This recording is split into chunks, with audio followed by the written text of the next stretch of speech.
Boa noite, amigos. É com alegria que retornamos aqui na nossa reunião do Grupo Espírita Saber Amar para darmos continuidade ao estudo do Livro dos Espíritos.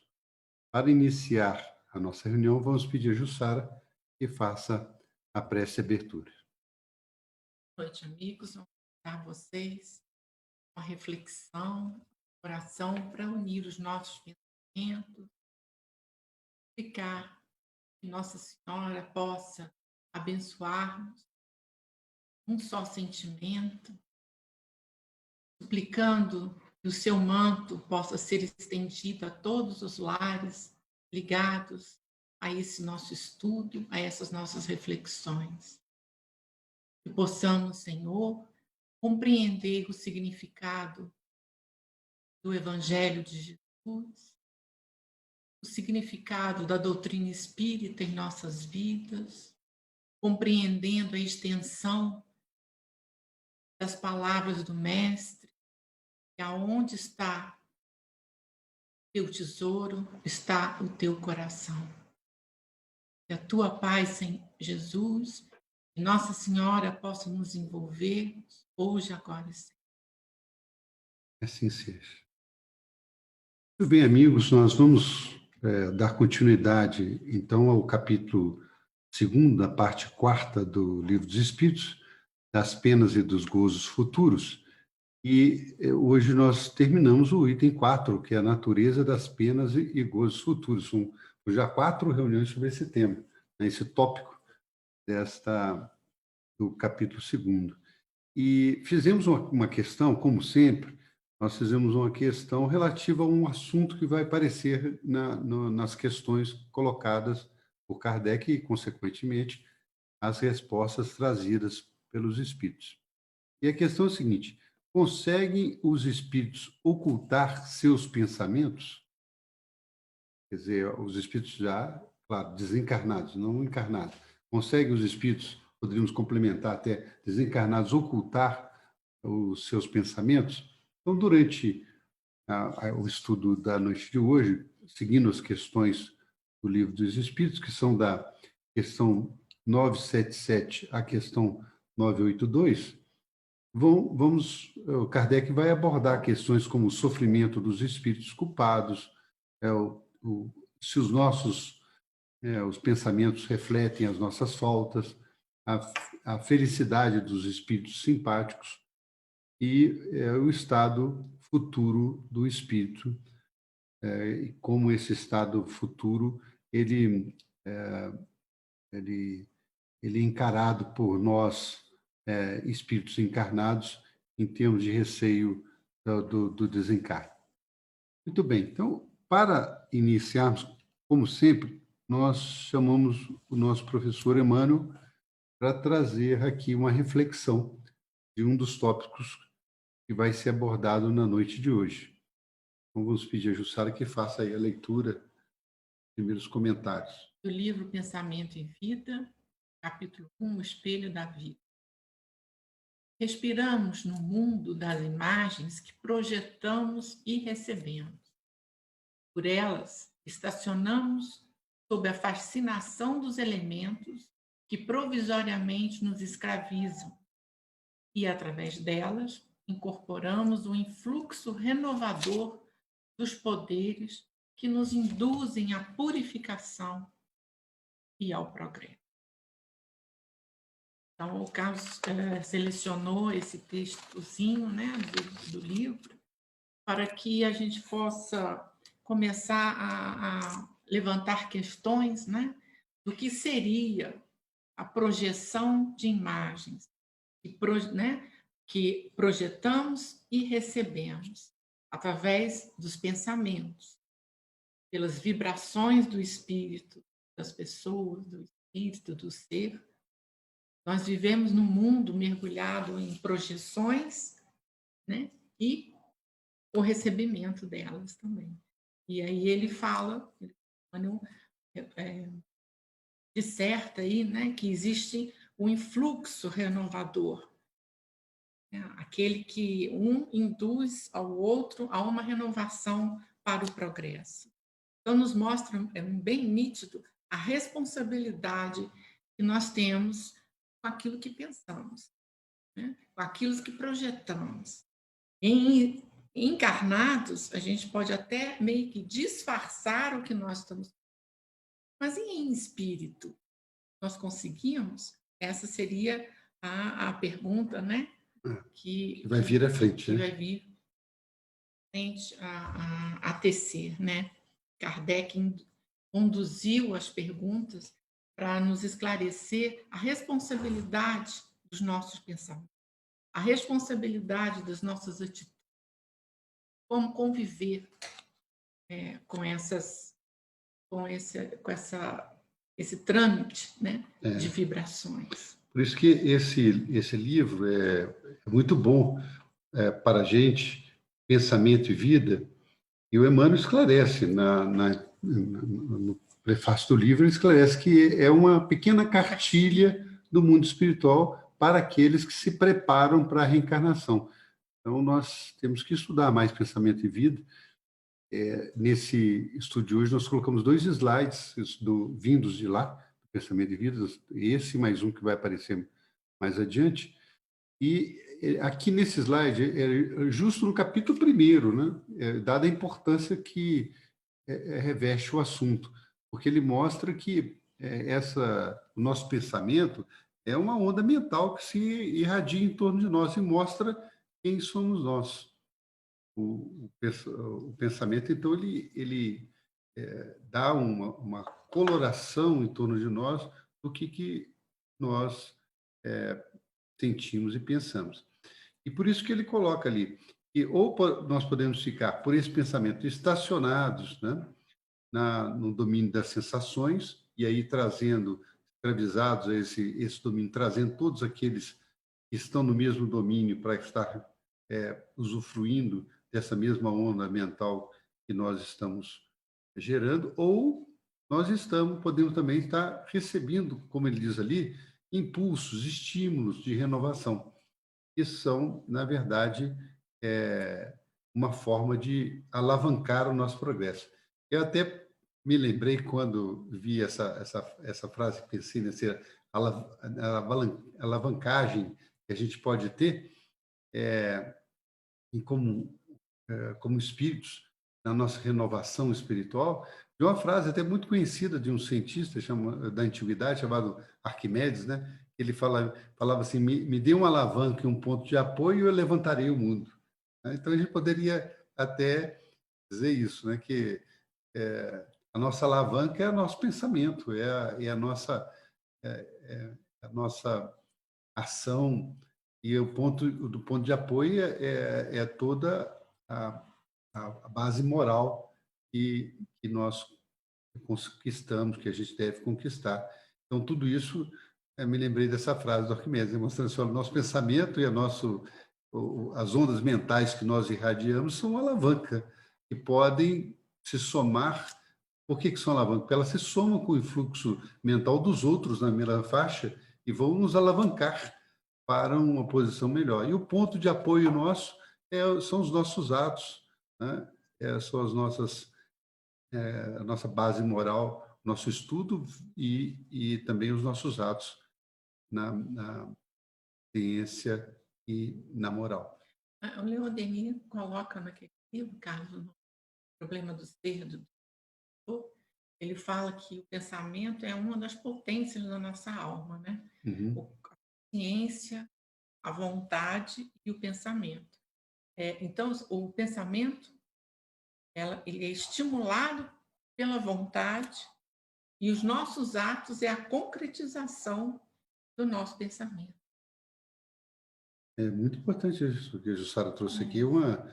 Pensamento do Leon Denis também, Denis tem uma facilidade para trazer esses assuntos complexos, né, para a gente, como tem aqui colocado também o Emmanuel na explicação até técnica. Nós vamos ver no outro slide que vamos mostrar adiante, sobre a questão do pensamento, sobre a questão das ondas mentais, e ele vai tratar dessa explicação técnica da nossa ação que irradiamos em torno de nós. Como o pensamento e o sentimento são diferentes, mas eles têm uma linha muito tênue, né? Onde, como está ligado a relação do pensamento com o sentimento também da alma, como eles são envolvidos. Mas tudo isso, nós vamos ver que Mais pra é um conjunto que vai gerar esse espelho da vida, como chama Emmanuel, né? Em torno de nós e atrair aquelas companhias espirituais que estarão sintonizando com aquela faixa de onda que nós estamos arrediando. Nós vamos ver um slide aí mais à frente. Vamos ver as perguntas do Livro dos Espíritos que nos motivaram a trazer esse assunto. Tá? A pergunta primeira dela, da sequência de hoje, é a 977, e pergunta assim, Kardec: não podendo os espíritos ocultar reciprocamente seus pensamentos e sendo conhecidos todos os atos da vida, dever-se-á deduzir que o culpado está perpetuamente em presença de sua vítima? A resposta é bem clara: não pode ser de outro modo.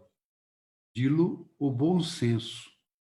E aí nós vamos entender porque ele vai até estender o assunto na questão seguinte, mas é muito claro ali que o culpado, como ele diz, é aquele que feriu um semelhante de alguma forma, está perpetuamente ligado à sua vítima porque enquanto está na sua mesma vibração. Nós buscamos uma imagem para dar um visual para isso e achamos essa, né? Do pensamento gerando, o que vai gerar ali em torno da pessoa, que nós acabamos de falar. Pensamento fixo, é o pensamento vicioso. Isso. Então, quer dizer, culpado e vítima, se a vítima não perdoou, se ela não passou adiante, se ela não seguiu adiante, se ela mantém ainda o clima de vingança, de ódio, de revolta para com o culpado que a feriu, quem a feriu, que a prejudicou, ela então se liga com aquele. Se alimentam. Né? Se alimenta. Se faz um ciclo ali onde um interage com o outro mentalmente. Então, quando a gente está encarnado, entre encarnados, quer dizer, entre eu aqui, Jussara, eu e outras pessoas, entre os pares encarnados, nós não conseguimos ler o pensamento. Tá? A maioria. Alguns encarnados têm a faculdade, até mediúnica, de conseguir isso. Né? Temos exemplos vários sobre isso. Algumas pessoas que conseguem ter essa facilidade, mas na maioria de nós não conseguimos. Já como espíritos, como ele diz ali, não podemos ocultar reciprocamente os pensamentos. Já até, de certa forma, responde aquela pergunta que nós colocamos lá no começo, né, a primeira pergunta que nós colocamos, que consegue os espíritos ocultar seus pensamentos. Ora, quanto encarnados, nós conseguimos ocultar nosso pensamento, podemos até transmitir esse pensamento pela nossa expressão facial, pelo corporal, mas certamente conseguimos ocultar. O nosso espírito fica amortecido pela matéria. Né? Isso. E o nosso espírito só consegue se expressar através dos 5 sentidos. Por isso que fica meio que amortecido todas as outras encarnações. Por isso que você colocou muito bem isso aqui. Nos sentidos do corpo humano, nós não temos a facilidade de ter essa percepção, a não ser pessoas com um domínio especial. Agora, no espírito, não, o espírito é muito mais sensível, o perispírito é muito sensível, não está restrito às limitações do corpo físico. Então, ele tem essa concepção maior, né, essa visão maior. Então, o culpado e a vítima, né, como que ele colocou ali, e nem sempre a vítima é 100% vítima, existem outros aspectos para se notar, estão ligados por essas vibrações, se a vítima não perdoa e passa adiante. Por isso que é importante o perdão. Quando você perdoa, você passa adiante e aí isso facilita que esses elos, às vezes, sejam quebrados, né? Sejam desfeitos. Né? E quem perdoa ganha mais quanto isso. Né? E agora, um fato também muito conhecido E, às vezes, a vítima perdoa e vai adiante, mas aquele que perpetrou um crime, ou uma sequência negativa contra alguém, ele em si, ele tem isso na sua consciência. E ele tem que apagar isso para seguir adiante, nós vamos ver aqui.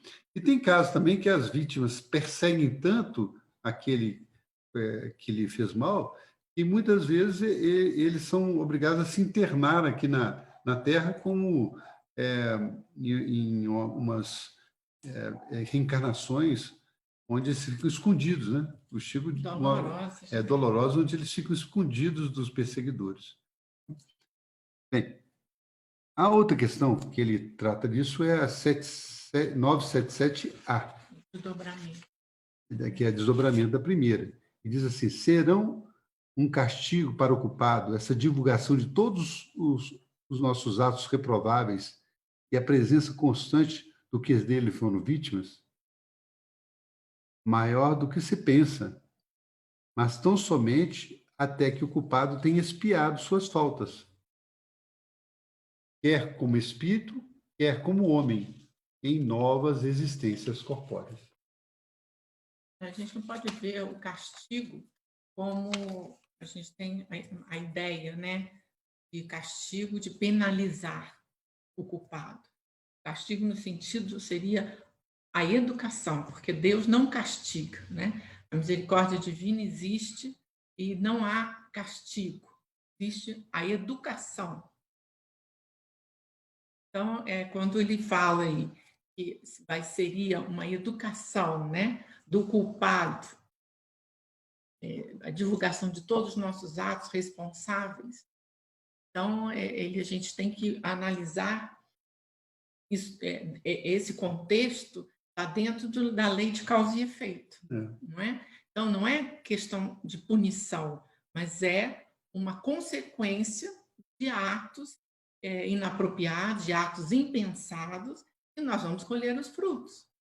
Então, no mundo espiritual, as coisas mudam, né? A visão do espírito desencarnado, ela se altera em relação ao que ele vê em torno de si, do que ele vê com relação ao seu progresso e o seu status também no mundo espiritual. Porque muitas vezes a pessoa desencarna e acha que chega no mundo espiritual com o mesmo status que tinha aqui na Terra, né?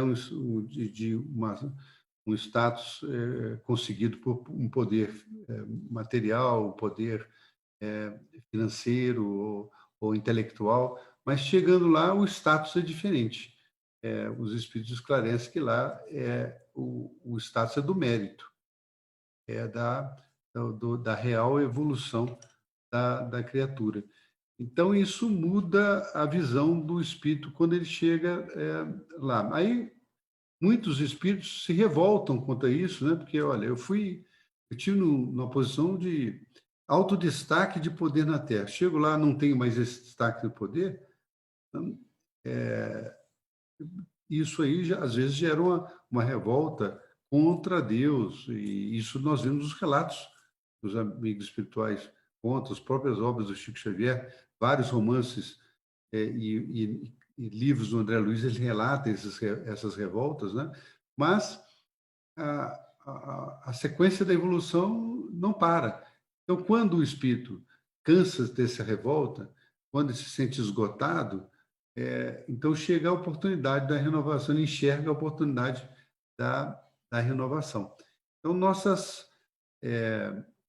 faltas nos impedem, se não reparadas, para conosco mesmo, para com a nossa consciência, nos impedem de ir a planos superiores, e lá nós sentimos que não nos encaixamos, não temos sintonia, não temos como ficar ali. Então, a expiação das nossas faltas e como ele coloca ali, vai propiciar que nós, então, liberemos dessas dificuldades e possamos seguir adiante. Agora, o que chama atenção também, Jussara, ali nesse slide, é que fala que a expiação das faltas pode ser quer como espírito, quer como homem. Porque muitos acreditam que o espírito só evolui reencarnando. Não, ele também tem tarefas no mundo espiritual que lhe dão mais amplitude espiritual, lhe dão um crescimento. Então, chega em um determinado ponto que o espírito não precisa mais reencarnar para evoluir.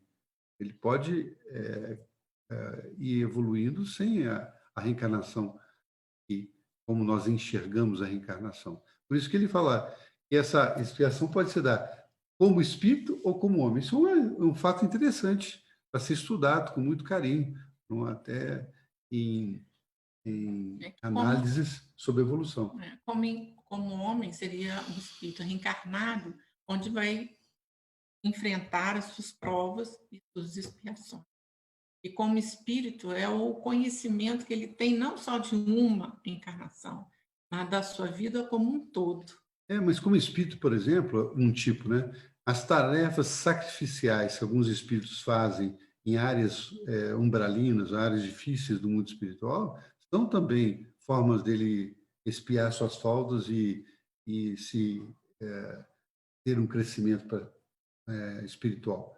Então, ele quis mostrar aqui que essa parte da renovação do espírito pode ser feita através também no mundo espiritual, não só na Terra. Aí vem um comentário de Kardec, né?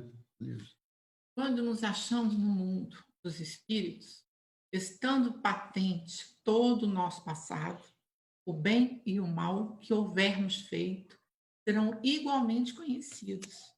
Em vão, aquele que haja praticado o mal tentará escapar ao olhar de suas vítimas.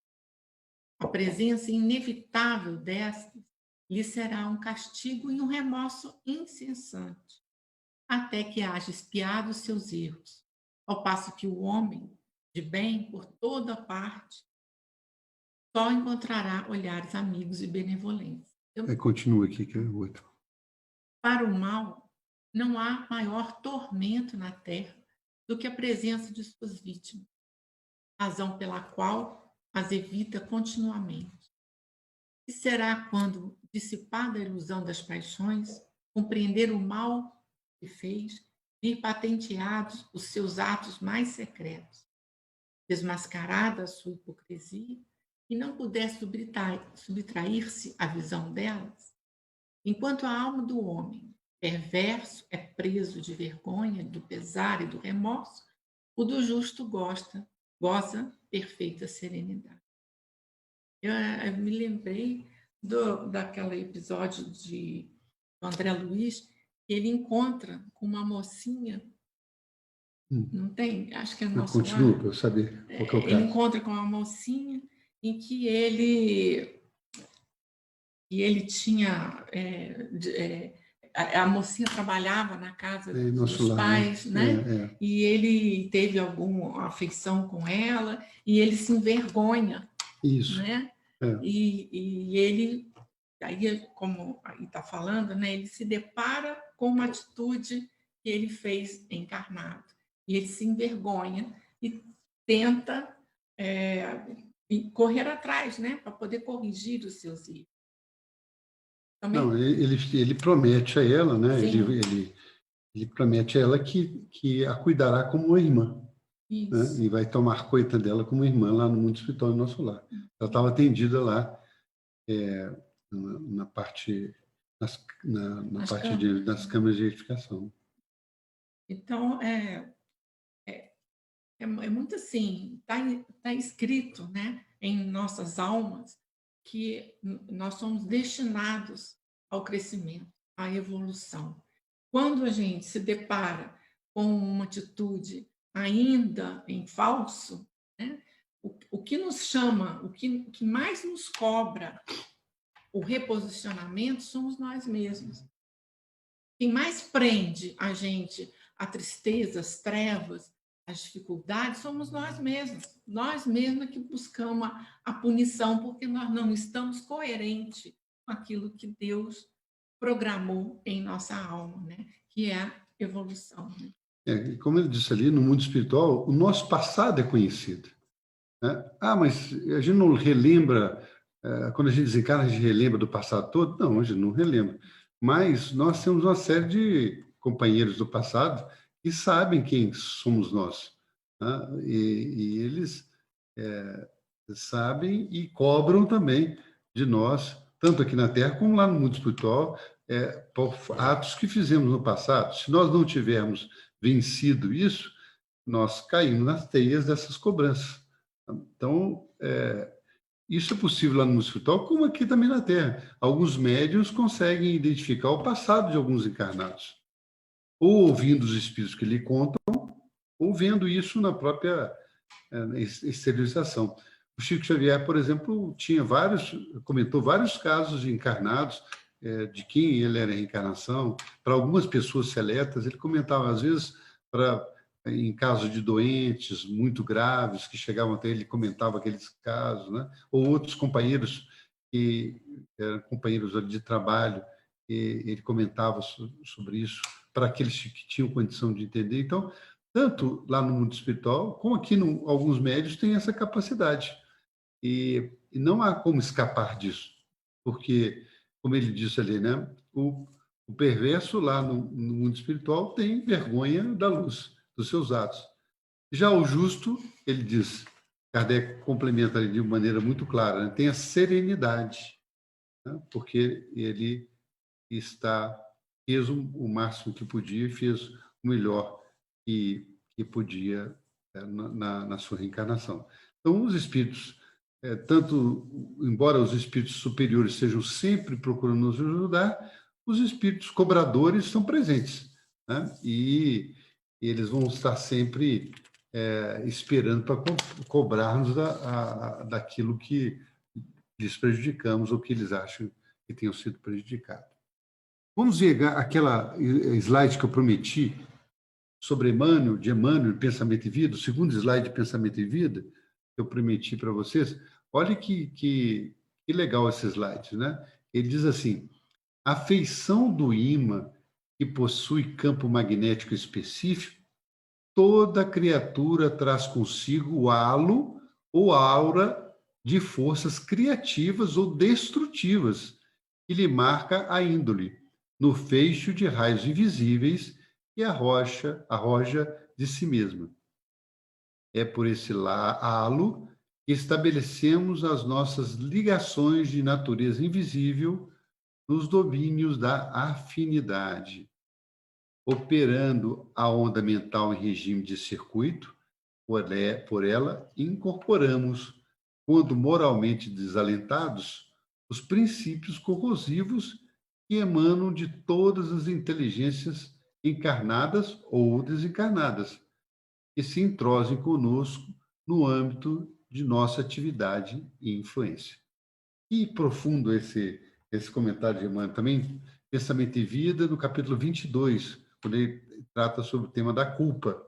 Aí ele fala desses halos que todos nós temos, magnéticos, que nós geramos. Ele dá exemplo ali, até colocamos uma figura de um ímã com animalha para mostrar ali esses halos que ligam os polos do ímã, que são os magnéticos ali, campos elétricos magnéticos, mas estão ali representados o campo magnético ali, mostrando que todos nós temos esses halos, essa aura, mostrando o que somos. Então, e também atraindo, porque o ímã, os halos ali não só mostram o que é, ele também atrai, ele polariza.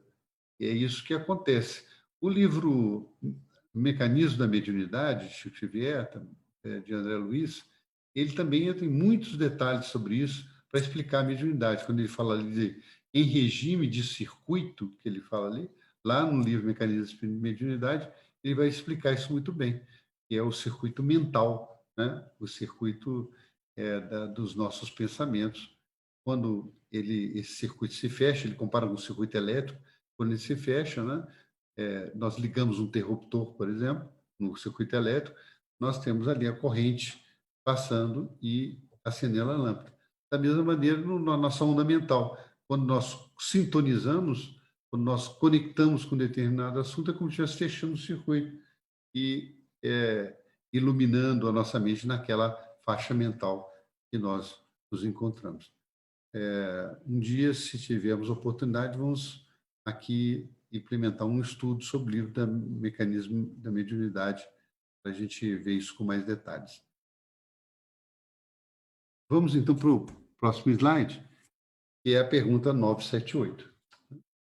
A lembrança das faltas que a alma, quando imperfeita, tenha cometido, não lhe turba a felicidade, mesmo depois de se haver purificado? Então, o Kardec está perguntando, né, que quando a alma se consegue galgar, né, a sua evolução, desprendendo das suas dificuldades, e a felicidade dela fica em prejuízo, né, das pessoas que ainda não estão ainda no caminho, né? Então os espíritos responderam não, porque resgatou suas faltas e saiu vitoriosa das provas que se submetera para esse. Então, né, como a nossa evolução ela é constante, né? E não é que ela não vai ficar, a gente não vai ficar, eles não ficam penalizados, né, com as pessoas, com os espíritos que ainda estão caminhando ainda, porque tudo tem o seu tempo, tudo é o compasso das coisas, né? E isso não turba a felicidade deles, sabe que tudo está no planejamento de Deus, né? É como se fosse uma sequência, né, de conquistas que o espírito vai tendo pelas reencarnações, como explicaram os espíritos aqui no slide anterior, pelas reencarnações ou até mesmo pelas suas atividades no mundo espiritual, onde ele resgata aquilo que ele, para consigo mesmo, para com o semelhante, ele resgata aqueles atos que ele fez que prejudicaram os outros. Então, com esse resgate, ele, na verdade, a lembrança dessas faltas, ele lembra como a gente, por exemplo, quando, por exemplo, se estivermos seguindo os anos da escola e perdemos um ano e voltamos, né? Repetimos um ano, porque não fomos bastante estudiosos, porque não fomos bastante compenetrados naquilo que tinha que ser frequentes nas aulas, então perdemos o ano. Lá na frente, nós lembramos daquilo como repetir o ano tendo sido uma oportunidade para aprender aquilo que nós não aprendemos quando perdemos a oportunidade naquele ano que repetimos. Então, aquilo para a gente não passa a ser mais uma penalização, aquilo passa a ser um fato interessante da nossa vida que nós já resolvemos, já passamos adiante. É o mesmo sentimento. Né? Quando a gente falha, né, a gente tem uma escolha equivocada, isso não quer dizer que a gente seja uma má pessoa, um mau espírito. São escolhas que a gente vai aprendendo com o exercício, né? E às vezes tem que repetir. Né? E isso é uma etapa da nossa evolução. Para aprender. Faz parte da nossa evolução. O importante é não permanecer no erro, não tem uma coisa assim? Verdade. O importante é não permanecer no erro. E repeti-lo, né? Não permanecer, mas sim entendê-lo como uma parte de um caminho, né? Que a gente vai, uma etapa a ser vencida. Então, a reencarnação, ela propicia isso para a gente. E olhando dessa maneira, né, Carlos, a gente fica assim meio que um pouco fora do sentimento de culpa que tanto nos atrapalha a nossa caminhada. É isso que, na verdade, ele está perguntando, ele está respondendo. Né? Olha, ele já resgatou, então ele vai para frente. Aquilo foi uma página virada, onde ele já... E, aliás, em muitas obras do Chico, em passagens que Emmanuel, nos romances de Emmanuel, ele coloca isso, nas obras do André Luiz ele também mostra isso, e existe um resgate, às vezes até na próxima reencarnação, não demora muito, né, que ele reencarne. Lá, por exemplo, no livro A Caminho da Luz, o Emmanuel cita um César, né, um imperador romano, que, se não me engano, é Tibério, e depois da desencarne dele, ele quase que, para o crescimento dele, né, ele reencarnou logo como um escravo pobríssimo, né? Quer dizer, miserável. Ele fala uma pessoa miserável, e depois disso andando pelas ruas de Roma. Então, esse logo a espiritualidade providencia para que elas, como uma benção, para que a pessoa reencarne logo e procure aí renovar na sua evolução. Na pergunta 979, Kardec vai fazer o seguinte questionamento: não serão para a alma causa de penosa apreensão que lhe altera a felicidade as provas porque ainda tem de passar para acabar a sua purificação? Então, quer dizer, a necessidade da sua evolução. E aí os espíritos respondem: para a alma ainda maculada são. Daí vem que ela não pode gozar de felicidade perfeita, senão quando esteja completamente pura. Para aquela, porém, que já se elevou, nada tem de penoso pensar nas provas que ainda haja de sofrer. Quer dizer, aqui está bem claro que a pergunta foi assim, como a pergunta anterior, ele quis saber sobre se o espírito que já tinha vencido ele ainda ficava com alguma marca da falta que ele fez, e agora ele foi perguntando, mas e a pessoa que precisa se renovar, precisa reencarnar, precisa ter provas nesse sentido, elas lhe trazem apreensão? É normal que traga, né? Porque o espírito vai enfrentar quando está próximo a reencarnar, ele vai enfrentar uma dificuldade que ele sabe que das suas tendências íntimas, das suas dificuldades íntimas, ele vai ter que lutar muito contra si mesmo para vencer essas dificuldades que ele carrega de outras vidas, de outras experiências. Então, por isso que ele fala, para a alma ainda maculada são, quer dizer, para a alma que ainda está pegado nas questões, ela tem receio de ir à frente. É a mesma coisa quando você vai aprender, por exemplo, a andar de bicicleta e cai. Então, depois você fica com receio de andar e cair. Mas, aos poucos, você vai se equilibrando e vai andar da bicicleta até sem rodinha e como toda desenvoltura. Mas se você não seguir à frente, sem medo de cair da bicicleta, você não vai conseguir nunca aprender a andar de bicicleta. Então, sempre quem está aprendendo e caiu tem receio de cair de novo. Então, ela fica ainda maculada por esse, como ele diz ali. Mas, à medida que ele vai tendo mais segurança, ele vai se equilibrando mais, ele vai ver que aquilo ali é uma coisa normal que não lhe traz mais preocupação, não lhe traz mais sofrimento. Então, é uma questão interessante essa aí para a gente raciocinar. O Kardec comenta sobre essa questão. Né? Vamos estar aqui. Goza da felicidade a alma que chegou a um certo grau de pureza. Domina um sentimento de grata satisfação. Sente-se feliz por tudo o que vê, por tudo o que o cerca. Levanta-se-lhe o véu que encobria os mistérios e as maravilhas da criação. E há perfeições divinas em todo o esplendor que aparece.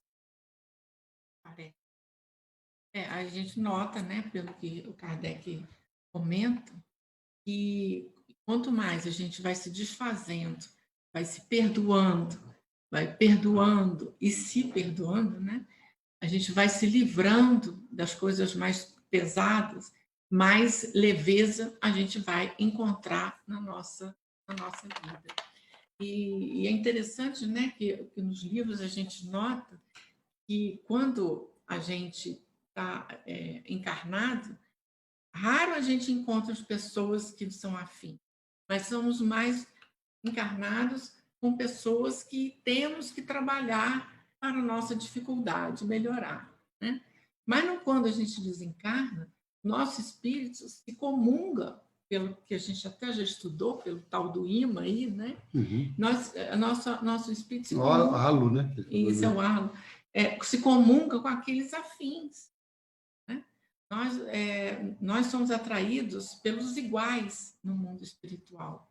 Então, quando Kardec coloca isso aí, esse comentário, ele está meio que colocando para a gente que quando a gente tem essa propensão de entendermos, de lutar com as nossas dificuldades, de resgatar os nossos problemas, né? Nós vamos ter sentindo esse sentimento de satisfação, vai nutrindo a nossa alma. E quando a gente desencarnar, é claro que nós vamos estar ligados àqueles que nos é afim. É uma consequência.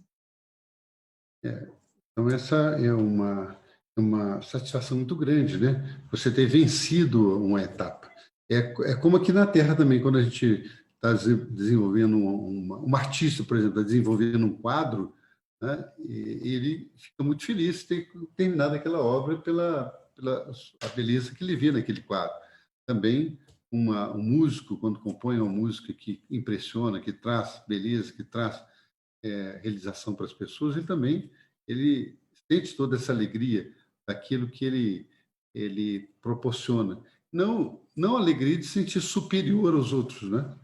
Mas a alegria de ter se superado e ter contribuído para a criação, né? Para as maravilhas da criação, e entender que ele não precisa trabalhar com um veio egoístico, mas com um veio de entendimento da sociedade, daqueles que o cercam, e procurando ajudar e compreender aqueles que ainda não chegaram no ponto que de felicidade que ele chegou. E essa é uma característica desses espíritos superiores. E mesmo chegando nesse ponto que eles estão, não julgam outros que estão para trás. E procuram ajudar aqueles, sinceramente, que estão para trás, para subirem, né? É como um alpinista que chega ao topo de um determinado morro, vê outros mais à frente que são mais altos ainda, mas procura ajudar aqueles que estão ainda no meio do caminho para Isso, subir. o Arnaldo falava muito isso com a gente. E é função deles, esse é o trabalho deles, né? De ajudar aqueles que estão ainda resgatando. Vamos ver aqui um comentário de Emmanuel sobre as nossas provas, então. Emmanuel, no livro Moradias de Luz, de autores diversos, no capítulo 12, Emmanuel, no livro de Chico Xavier, né? Psicografia de Chico Xavier, no capítulo 12, que fala quando a prova chegue, nós tiramos esse extratozinho, mas a mensagem é muito mais bonita, explicando quando a prova chega até nós, o que nós vamos agir. E ele mostra ali qual que é o caminho que nós temos que tomar quando a prova chega para a gente, quando bate a prova na nossa porta. Então ele fala assim, quando a prova nos alcance o círculo pessoal, recorramos à oração, entendendo que a oração nem sempre alterará os acontecimentos em torno de nós, mas sempre nos renovará por dentro, iluminando-nos o coração, a fim de que saibamos trilhar o caminho seguro do nosso próprio aperfeiçoamento para a sublimação ante as leis de Deus. Quer dizer, quando a prova chega até nós, e ela chega mesmo, né, em diversas situações, às vezes material, às vezes moral, às vezes no relacionamento familiar, às vezes no relacionamento na sociedade, ele sempre, Emmanuel nos recomenda, recorramos à oração. Não é que ela vai, como ele diz ali, às vezes mudar os fatos. Muitas vezes muda. Muitas vezes nós temos a contribuição dos espíritos se aquilo não para ser uma prova que nós passemos com toda intensidade, ou que nós temos mérito para que ela seja atenuada. Mas recorramos à oração, porque se não puder ser mudado os acontecimentos, nós vamos nos renovar para ter a paciência, para termos a condição de superar essa dificuldade. Enquanto a gente focar na dor em si, nós vamos continuar sofrendo. Mas se a gente focar no aprendizado que aquela situação nos trouxe, nos levou, nós vamos continuar crescendo. Então, é transformar o acontecimento que nos provoca dor com algo de aprendizado. O que aquilo aconteceu na minha vida é uma questão para aprender. Né? E a oração vai nos dar essa estabilidade, esse vínculo de entendimento interior, nos dá paciência, uma paz interior, uma compreensão daquilo que a gente passa. Então, é por isso que o Emmanuel recomenda que quando a prova bata a nossa porta, que nós recorramos à oração. Vamos para mais uma questão do Livro dos Espíritos, que é a questão 980. É o que a gente já até comentou, né? A sequência. O laço de simpatia que une os espíritos na mesma ordem constitui para eles uma fonte de felicidade. A gente já falou, né? Os afins se atraem. E também pergunta se é fonte de felicidade, né? E eles respondem. Os espíritos entre os quais a recíproca simpatia para o bem encontram na sua união um dos maiores gozos, visto que não receiam vê-la turbada pelo egoísmo. Formam no mundo inteiramente espiritual famílias pela identidade de sentimento, constituindo nisso a felicidade espiritual, do mesmo modo que no vosso mundo vos grupais em categorias e experimentais certos prazeres quando vos achais reunidos. Na afeição pura e sincera que cada um vota aos outros e de que é, por sua vez, objeto, tem eles um manancial de felicidade, porquanto lá não há falsos amigos, nem estabelece para a gente, deslumbra, né, para a gente, que é onde há, muito importante isso, uma recíproca simpatia para o bem, né, na construção para o bem, para a ordem universal, né, para a união de todos os povos. Isso que não leva nenhum laivo de egoísmo, e eles encontram até a família espiritual, né, que a gente fala muito nisso, né, um sentimento de identidade de sentimentos, quer dizer, são sentimentos iguais que se atraem para o bem. Isso traz um prazer para os espíritos em grupo e se fortalecem uns aos outros para a continuação do trabalho. Achei interessante ali que os espíritos respondem assim, que essa afinidade, eles não receiam ser turbada pelo egoísmo, porque, como ele coloca mais à frente, né, muitas vezes nós temos afinidades e tudo, mas que são objetos, às vezes, de falsos amigos que ele coloca ali, ou hipócritas, né? E, embora estejam sintonizados na mesma faixa, buscam a sua oportunidade a resolver questões que oportune a eles a satisfação pessoal em alguma área.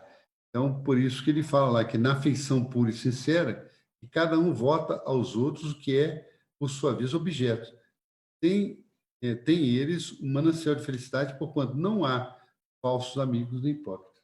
Quer dizer, nessa afeição pura e sincera. Genuíno, sentimento genuíno. Então, hoje na Terra nós temos isso, de certa forma, no prazer de encontro com amigos que nos são afins, onde nós podemos falar de forma despreocupada, de uma maneira bem cordial, livre. É claro que cada um no nível de evolução que possui. Né? Então, em todos os níveis de evolução, tem esse tipo de posicionamento e de afinidade. Mas nos superiores, nos espíritos superiores, que é a pergunta que Kardec fez, é uma fonte de felicidade, porque não tem envolvimento nenhum em interesses de qualquer ordem que não seja a da compartilhar a afinidade. Também aí tem um comentário de Kardec. Das primícias dessa felicidade, goza o homem na terra, quando se lhe deparam almas com as quais pode confundir-se numa união pura e santa.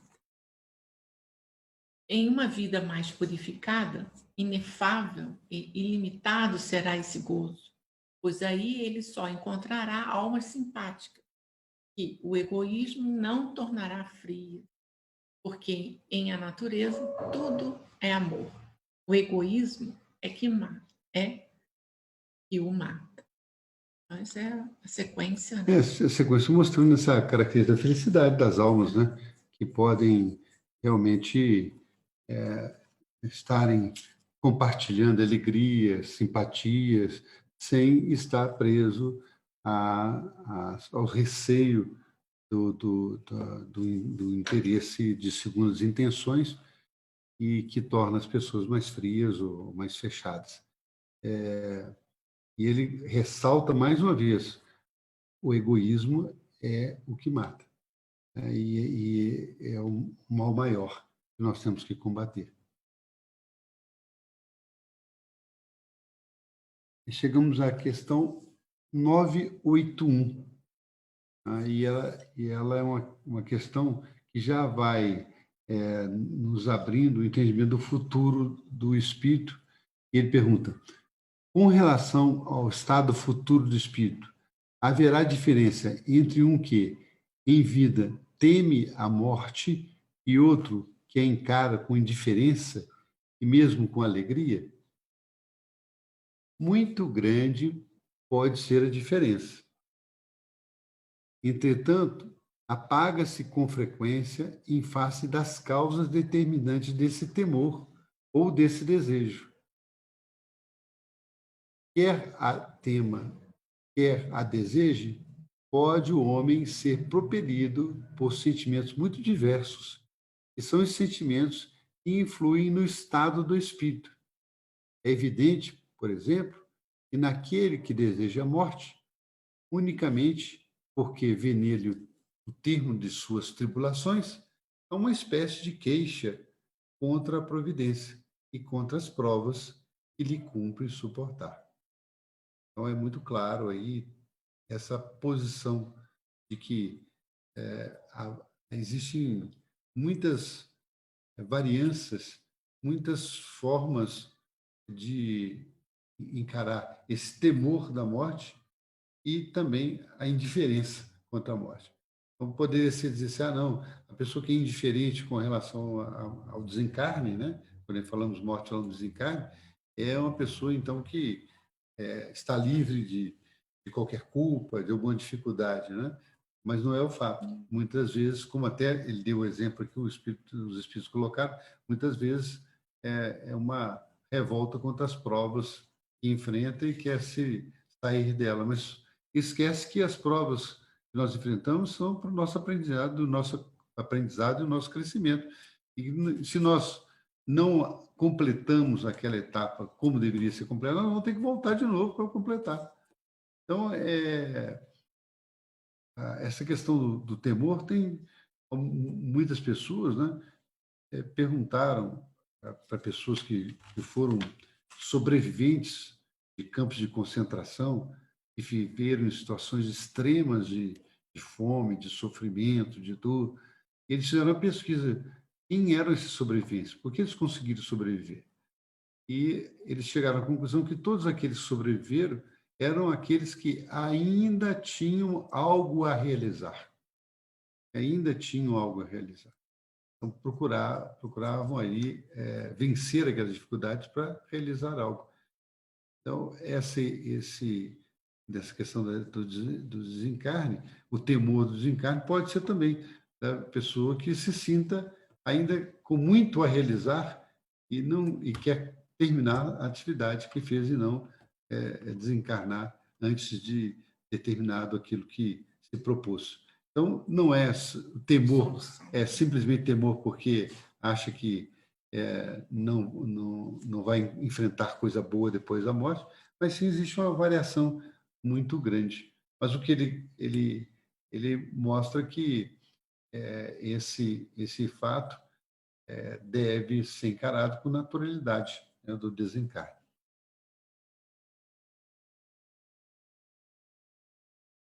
Chegamos, A última. 982. Será necessário que professemos o Espiritismo e criamos Creemos. creiamos nas manifestações espíritas para termos assegurada a nossa sorte na vida futura? Veja bem, né? A pergunta. O Kardec fez uma pergunta interessante. Ó. Será que Precisa ser espírita, ser então, espírita para para... poder ter uma vida melhor, É. feliz? E os espíritos respondem: se assim fosse, seguir-se-ia que estariam deserdados todos os que não creem, ou que não tiverem ensejo de esclarecer-se, o que seria absurdo. Só o bem assegura a sorte futura. Ora, o bem é sempre o bem, qualquer que seja o caminho que ele conduz. Os espíritos é muito claro, né? Que ser espírita não é passaporte para a felicidade no mundo espiritual. E, aliás, isso encontra muitos espíritos também no Pois plano espiritual com inferior. muita dificuldade. Né? Porque o que é o passaporte, você lembrou bem, Jussara, é o quê? É ser uma pessoa do bem, né? Realizar o bem. Internalizar dentro de si a perfeição. Isso que nós temos que conquistar, isso que ainda estamos longe de conquistar, mas é aquela questão do verdadeiro homem de bem, né? Do verdadeiro espírita, que está no Evangelho segundo o Espiritismo, que vale a pena ler isso e meditar sobre isso. Né? O verdadeiro espírito não é aquele que é também perfeito, é aquele que busca se aperfeiçoar, que está na busca da melhoria, da transformação, da sua transformação moral.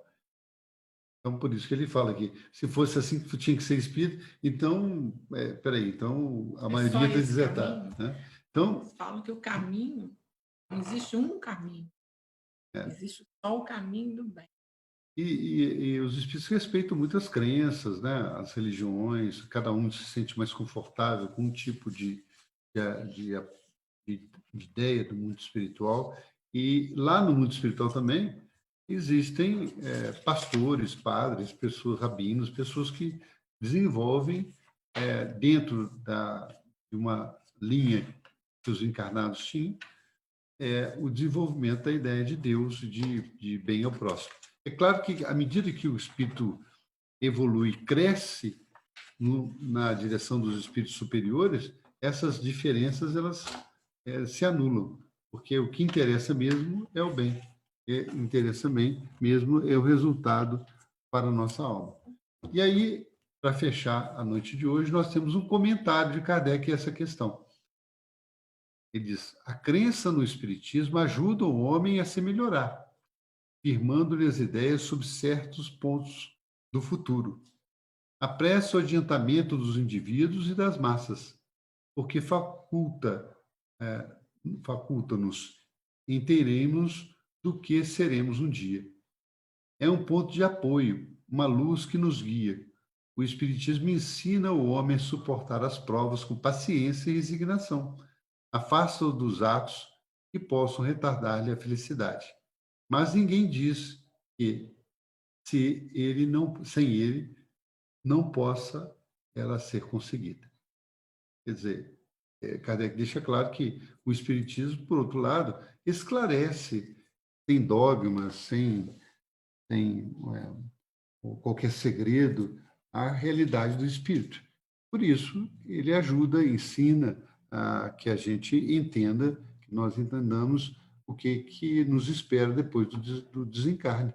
Mesmo assim, mesmo como espíritos, mesmo com todo o entendimento, temos grandes surpresas depois que partimos para o mundo espiritual. Então, é uma dádiva conhecer o Espiritismo, porque nós conseguimos entender melhor, considerando a lógica, o bom senso, considerando a razão, as questões do espírito, e não simplesmente uma crença que temos que seguir, mas um entendimento. Quando a gente entende, a gente consolida dentro de nós mesmos o ensinamento e a necessidade de aperfeiçoamento. Então, meus amigos, queridos amigos, chegamos ao final do estudo de hoje e vamos para o nosso momento de oração. Pedimos nesse instante que todos esqueçam os problemas do dia, as dificuldades, os problemas, e possam nos concentrar nesses poucos segundos que nós vamos orar, possam colocar também uma água junto a si para frutificação, pedindo a frutificação, para que nela sejam depositados os remédios espirituais, a nossa recuperação física e espiritual. É assim que, amigos, pedimos ao Senhor, nesses instantes, o amparo dos teus mensageiros, fortalecendo os nossos lares, higienizando as nossas mentes, dando-nos força para superar as nossas dificuldades, as provas, as expiações, todos os tropeços que nós temos na nossa encarnação, dando-nos, Senhor, suporte para guardar em nossos corações, em nossas mentes, a paz, a harmonia e a tranquilidade. Assim, Senhor, certo da tua presença, pelos seus mensageiros de luz, queremos deixar aqui o nosso pedido para que possamos, durante o nosso repouso físico, durante a nossa semana de trabalho e de atividades, termos no coração acesa a luz do teu divino Evangelho que alimenta a nossa alma. Que assim seja.